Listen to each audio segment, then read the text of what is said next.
the meat and it came out tough and dry? What if I told you one simple step could completely change that?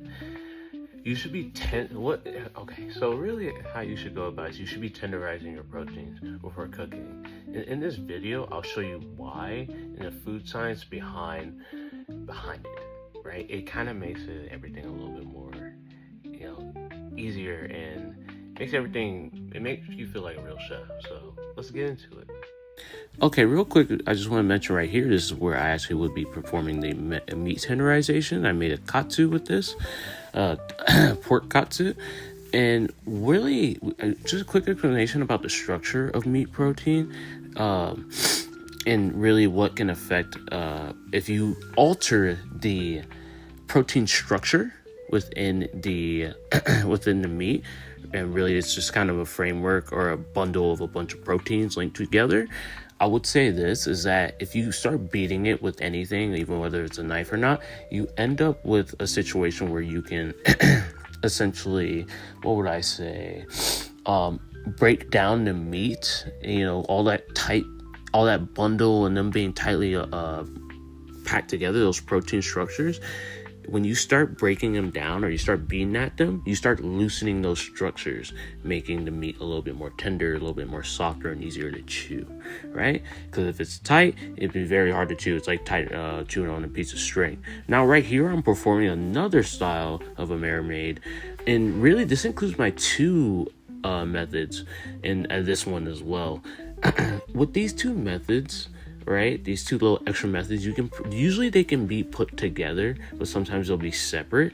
It's where you marinate with an acid, or you do an enzymatic marinade, which would be something like pineapple or papaya or Asian pear, what they would be used for any kind of Korean marinade, like bulgogi. Like bulgogi or Kobe. For at least that acid, the acid denatures the proteins, which is another way of breaking down the proteins and kind of loosening them, unraveling them, just like with the mechanical tenderization. But with this, you need a little bit of time with the acid to sit with the meat for this to work. So, it gets unfolded, which pretty much those protein structures is unfolded.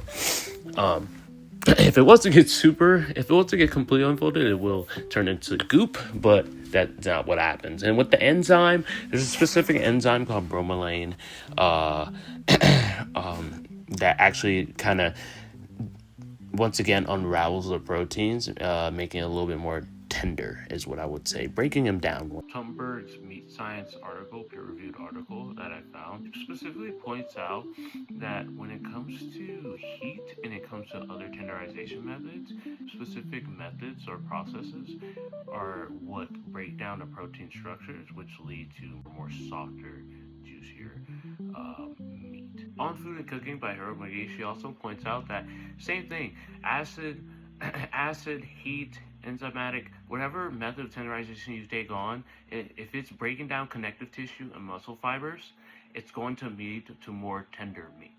Okay, and that's further more supportive information that she provides in her book to show that if you do these tenderization methods, you will soften your meat and enjoy a lot more. The next time you start cooking, don't skip tenderization. It's simple, it's very easy to do, and it doesn't really take as much time as you need to. You can just do it for a couple minutes, perform the marinade, and then just let it sit for maybe a day, a couple hours, and you get some great results. You'll be on the chef's level. Gordon Ramsay, all the way. All right, see ya.